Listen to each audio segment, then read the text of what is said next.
Welcome to Lift Your Story podcast with guest Trina L. Martin, technologist, speaker, and author.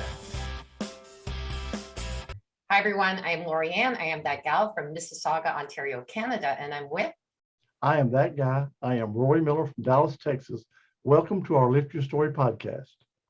So in this episode, we welcome Trina L. Martin, and she is a technologist, speaker, and author. Thank you so much for being with us. Well, thank you for having me. So tell us, what is a technologist? Well, I have spent over 2 decades in technology. So that's just kind of how I've branded myself as the technologist. Okay. Yeah. It's great when it works. Yes, exactly. When it doesn't work, it doesn't work. So what kind of stuff did you do in your career? Oh my goodness. So I programmed systems, major systems for major corporations. So I've actually led teams and been the sole programmer on some multi-million-dollar systems for some of the big companies you've probably heard of.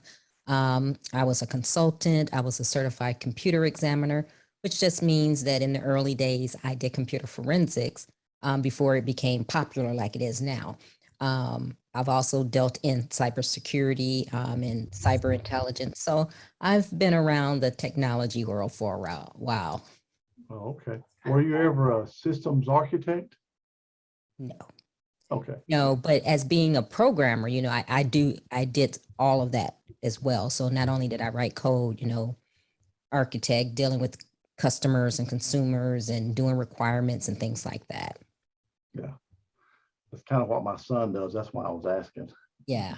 So what did you start in when you were doing technology? I mean, I always laugh because I started with DOS, and then we had... I did. I started with DOS because oh my goodness, I went to college in the 80s.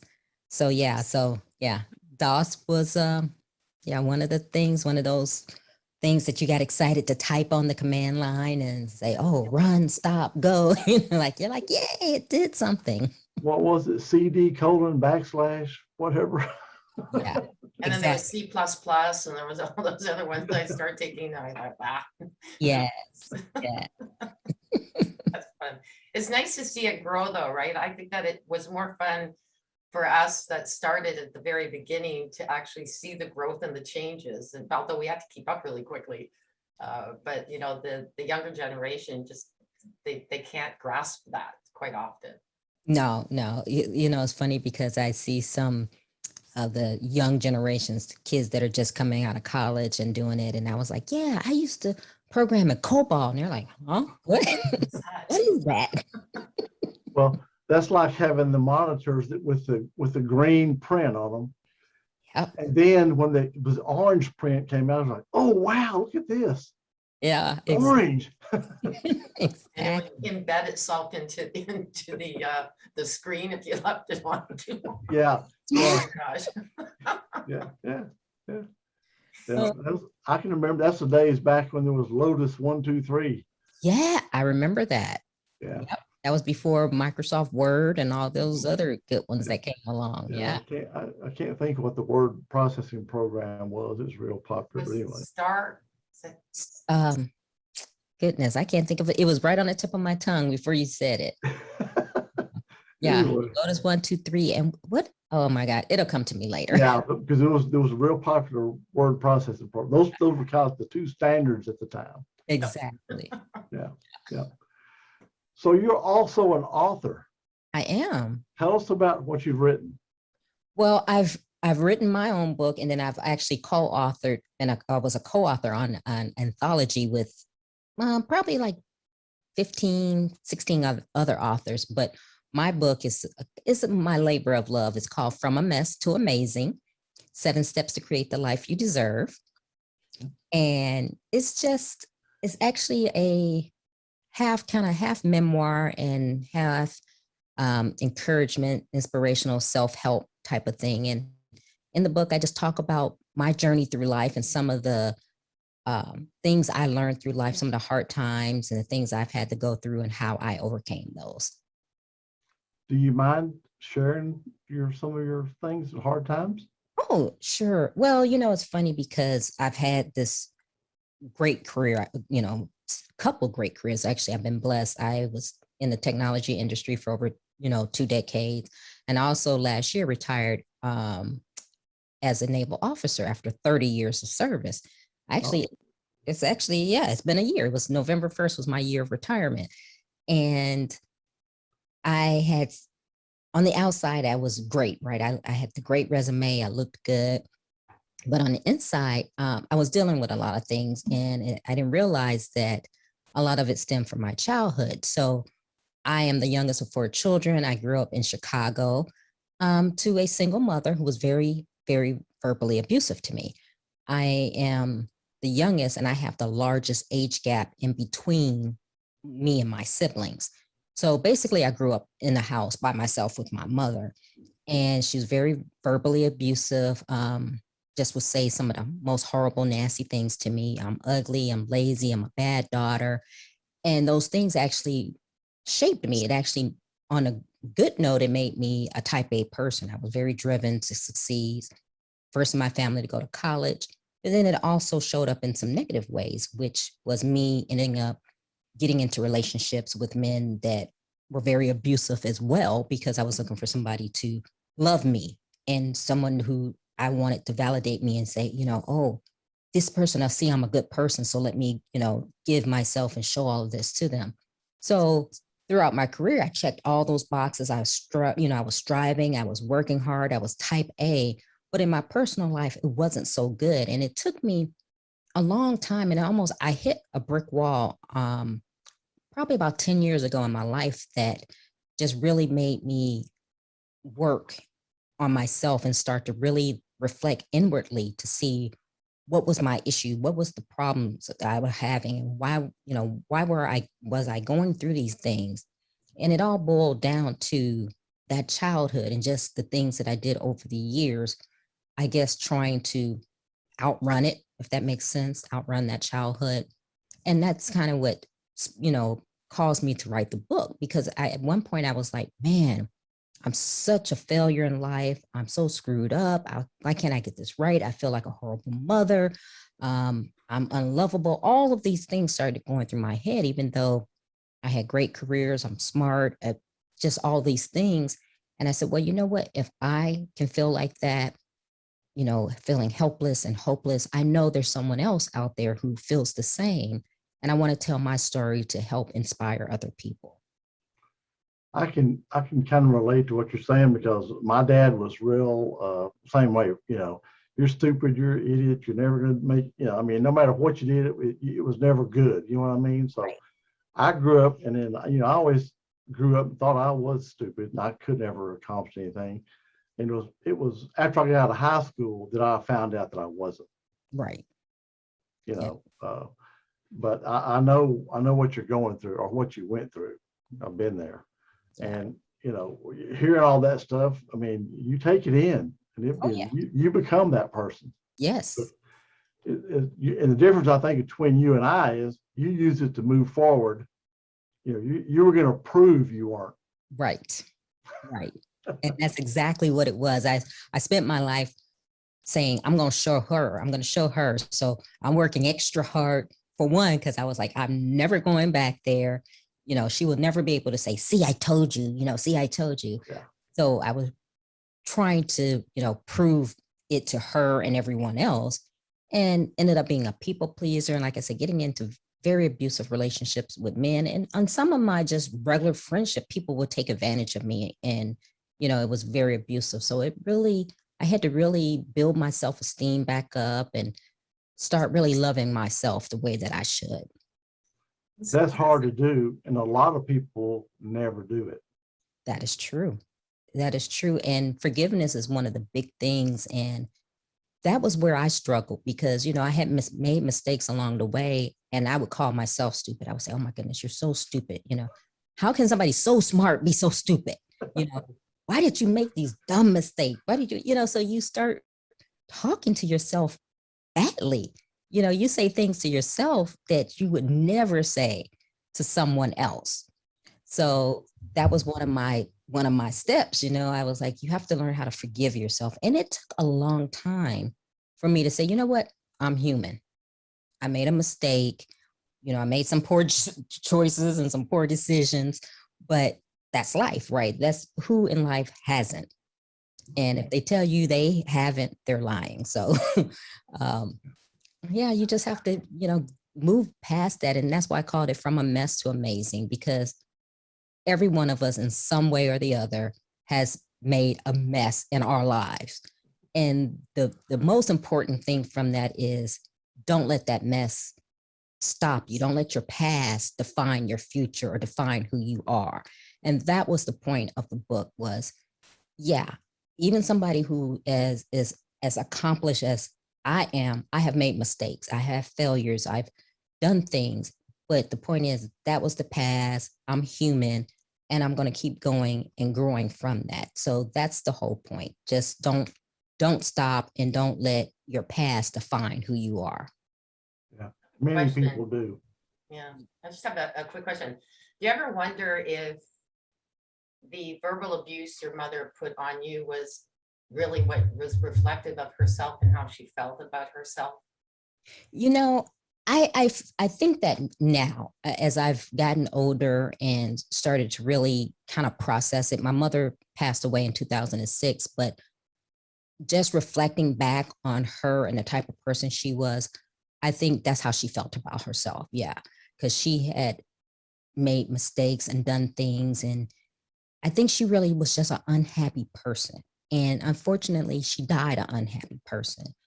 And what I really don't understand, and I probably will never understand it because she has passed, and all of my aunts and uncles, which were her brothers and sisters, have passed on too, but they weren't like that. Like my grandmother was such a loving person. My grandfather was loving. I had a favorite aunt who was her sister. So my mother was the oldest of five, and her sister next to her was like my favorite aunt.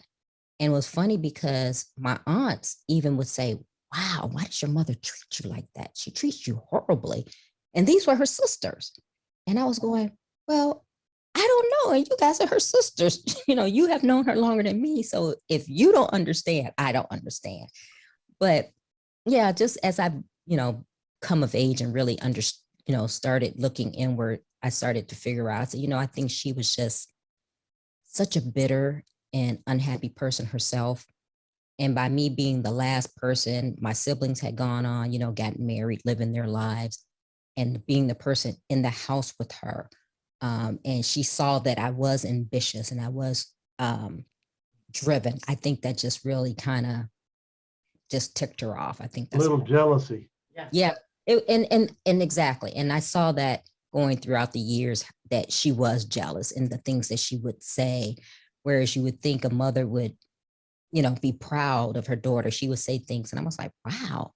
And it's really amazing because I'm a mother now of two beautiful children and I just can't imagine treating them the way that I was treated. Every day I tell them I love them and how proud I am of them. And that's something that I never heard from my mother. I never got, I love you. I never got, I'm proud of you. And as she was dying, my brothers and sisters said, oh, she said that she was proud of you. And I'm like, yeah, right. Okay, whatever, deathbed confession. But, and that's why they say you should give people their flowers while they're alive. Because, when you're taking your last breath, it really doesn't mean much to me after a whole lifetime of you treating me badly. Your final breath, you're saying, oh yeah, I was proud of her. Well, that doesn't erase the scars and the emotional trauma that I have suffered. And, a lot of people don't understand that in a lot of ways, verbal abuse is worse than physical abuse. Physical abuse, we all know is horrible, but those wounds can heal. You can get over that. But when you have verbal abuse, there's no outward signs, but it's something that replays over and over and over again in your head. It's something you would never forget. And even today, I work hard when those thoughts come up. I work hard to dismiss those and kind of, reaffirm myself so that I can keep, moving on and not sink into that, oh my goodness, because I don't want to be bitter. I don't want to chase friends away and my children and then eventually die, an alone, bitter woman. So it's every day it's a struggle. It's a, work in progress, but I'm determined to do it. See, I'm kind of the opposite of you. I was the firstborn, Mm, and I had a brother and three sisters. But okay. my dad was jealous of me. He thought my mother loved me more than she loved him. Mm, And so that's why it was, he did things to me. And so, like you say, when he was getting older and he was in bad health, my mother told me, well, your daddy wants to talk to you. And I said, oh, because we didn't really speak. And I said, okay. So I said, what do you need? And he couldn't. He couldn't. I mean, it didn't matter to me either way. But right. and so she said, what do you say? So he didn't say anything. Well, he did, and I said no. And she said, well, he wanted to talk to you. And I said, well, what about? Do you know? She goes, well, I think he wanted to talk to you about how he treated you when you were growing up. I said, well, it wouldn't have made any difference. And I had the same thing with all my aunts and uncles. You're such a good kid. I can't believe your dad treats you like that. Mhm, So I've been where you are. mhm, Yeah. mm, yeah. Yeah. It's sad, but you know what? The fact is that we triumph over that. And, for you and myself and people listening, that's the most important thing is to triumph over it and find, whatever you need to do to get past it. Because for many years I had low self-esteem. I just, I think I knew I was a good person and trying to do things, but then you hear those, other voices, and I really had lost my confidence. I lost my self-esteem. So it's very hard. Well, I'm like you as well. When I had kids, I told my wife, I said, if you ever see me going in that direction, you need to let me know because I do not want to pass that on. Right. No, I don't want to perpetuate that cycle, Right. you know. So I made a very conscious effort not to do that. Right. Yeah. I'm I've got a good well, relationship with my kids. yeah, So absolutely. thankfully. So in regards to your being a speaker, so is this primarily what you speak about when you're out there? Well, it's one of my areas that I talk about, but right now I've been focusing on women of color in tech. That's kind of like my main um focus that I like to speak on and like to train on because of the years that I spent in technology. And like I said, I started in technology in the late 80s, 90s, and just even today, and we're in 2021, women of color are still a small percentage of the technology field. And my mission is to change that. So I want to educate people on the obstacles that women of color have to face. And not just Black women, but I'm talking about Latino women. I'm talking about Native American women, Alaskan Native women, women of color who are not given the same opportunities that because we already know that, the technology field is white male dominated. But then when it comes to women of color who are qualified and who can hold those same roles, they're overlooked. So that's really my passion and what I'm speaking about and what I'm working with, corporations with on helping them, especially in a day and age now where everyone is talking about diversity and inclusion. But I don't want people just talking to talk because it sounds good or it's the new flavor of, the season.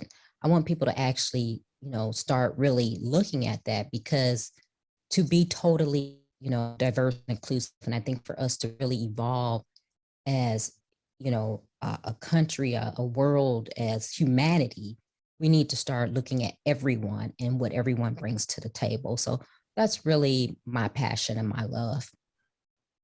I would think in today's times, I mean, especially with, like you say, inclusion and diversity, that, I mean, I'm sure it happens, but I would think a lot of that stuff would have gotten passed by now. You would think, but it hasn't. And it's interesting because women are still underpaid. Like I said, you have the women of color who are overlooked because it's a male dominated field. And one of the things that has kind of evolved over time is because of these obstacles, a lot of women of color don't even go into tech, or they leave tech once they get there and they face all of these things. And that is a systemic cycle, because then the young girls who are coming up, they don't have any role models. So we don't get the girls of color wanting to pursue technology because they don't see people who look like them. So, several years ago, I went and spoke at a middle school here in Houston, and they wanted me just to talk about self-esteem and kind of give these girls encouragement, because they were considered the problem girls in the school. And once I got talking to them, and there was several Latino girls and a few Black girls, and once I got talking to them, you could see that they were really, leaning in and relaxing. And then afterwards, they came up to me and they were just hugging me, saying, "Oh my God, I'd never known I could do this. I never, knew I could do it," because they come from homes where, people weren't telling them these things, and, they didn't see it. So one young lady said, "Wow, I want to go to the Marines and I want to be a veterinarian. Can I do that?" Yes, you can do that. Absolutely. But until I came along, they had never seen a female in the military or someone who told them, yes, this is possible for you. And it really touched my heart, because I was like, they have such potential. And it's so, unfortunate that they've been branded the problem girls of the school. Whereas, only thing they needed was to see someone like them to give them that encouragement. So that really, really made me see that, what, I have a purpose in life, and this is what I want to do. Are you involved in the STEM program anywhere? In STEM? Mm-hmm. No, I would like to get in. You need to be in. You need to be in STEM, helping those kids. Yeah, that's like my next agenda. That's really what I want to do, and I'm glad you mentioned that, because right now I have developed a program where I call it the Girls of Color in Tech Saturdays. And what I want to do is, for 6 weeks, I want to mentor girls 13 and up who want to learn about STEM and careers in tech. And it's going to be a nominal fee, just because, but I want to mentor them, and I'm looking to bring in other women of color of tech to speak to these girls. So it's just going to be like an hour every Saturday for 6 weeks, where we can do it over Zoom like this. We don't have to worry about going anywhere. But I really want to be that face for these girls, and any questions they have, like, careers, what can they do? What's the extent that they can just see themselves growing in tech? That's something that I really, really want to do. And hopefully I'm going to start putting this on here. Well, we're going into a holiday, so maybe after the first of the year, it'll be something that I want to kick off every quarter. Great. Yeah, I think that would be also inspirational. I know we're talking of color, but my daughter, she went to university of psychology, and she says, no, because I need more than that. So she's now in an engineering program. And for her, it's what you were talking about. She goes, I go there, and she goes, I'm the only girl in the class. And she says there's no other, there were a couple of other girls in her class at the start, but now she's in third year and she's the only one. Yeah. And she says that it's kind of hard. So she'd like to have, as much as she can get along with the guys, it's kind of nice to have, that female part, camaraderie. And so it's still really much like that, no matter what you're saying, that very male dominated, engineering, technology, definitely. Oh, yeah. Well, I was in construction, and I was on a job one time. The architect, all the engineers were all women. Wow. Every one of them, mechanical engineer, electrical engineer, everybody, they were all women, the whole team. Wow. That's But amazing. that's only one time, but still, I mean, Yeah. they are out there. Yeah, exactly. And that's my thing. There are qualified women out there, and I would have loved to have seen that. That's, that is so amazing, especially in something like construction. Because when you think about construction, you don't think about females being in that industry. So that was amazing. And I don't know whether it was a woman-owned company or what, but the fact that whoever hired those women in those positions, that was a great thing. Yeah. You know, we're seeing a lot more women architects, a lot more women engineers now than back, say, the 80s, 90s. So Yeah. there are a lot more. And I'm gonna hook you up with a girl that's in tech, woman of color. I'm gonna hook you need to get with her. Okay, I think y'all would be a great match for helping. great. I'm looking always to collaborate with people. Yes, thank you. We'll definitely do that. So, how can our listeners reach out to you? Well, all the listeners can reach out to me. I'm on LinkedIn. If you are on social media, you can just get on there and IM me, or you can reach out to me directly at trinalmartin.com. My website is trinalmartin.com as well. So you can go there, go to my website. You can learn everything about me, my speaking, my podcast, my books. And just reach out to me. I love connecting with people. If you get on LinkedIn, that's my social media choice. If you get on LinkedIn, just send me a message and I will definitely get with you. Beautiful. Right. Thank you so much for sharing this. Is your book available Amazon, bookstore? Oh, yes. My book is on Amazon and it's everywhere else you can buy books. But yeah, you can directly go to Amazon and purchase it. If you could just type in From a Mess to Amazing, or you can go to my website and go under books, and there's a button there that you'll click and it'll take you straight to the Amazon page directly. Okay, great. Did you have something, Lorianne? No, I was just saying, Oh. thank you. It was a great story. I like that, it's inspirational and it's something that, women of color, but like I said, it's going to be inspirational to young women of any race, really. Because this is something that, like I said, my daughter's going through it now, and she's 28 now, and she's finishing. She went back to school, so she's older, but it is something I think that's important for young girls to hear, that there are careers and not to worry about all the men, but just at least they're going to be maybe build a nice community where women who are in technology can connect. I think that's awesome. Oh yeah, absolutely. And and it's funny you say that because and I know we're wrapping up here, but my vision is to do something for just women in tech, every woman in tech, regardless of color. So be looking for that. That's coming out on the horizon. Well, I think it's great you're working with those girls that are problem girls. I mean, Yeah. they are the ones that really need that, I think. Yeah. Yeah. And it again, because they don't have people, they come from places that, they may be in a generational cycle where they're not seeing people who are going to actually tell them you can do this.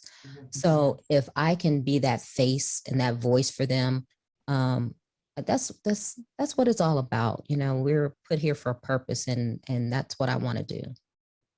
Right. Thank you so much for being our guest. It was really a pleasure to meet you. Well, thank you, Roy and Lorianne, for having me. I just really, I like what you're doing. So thank you for inviting me. Thanks, Trina. You're welcome. Okay.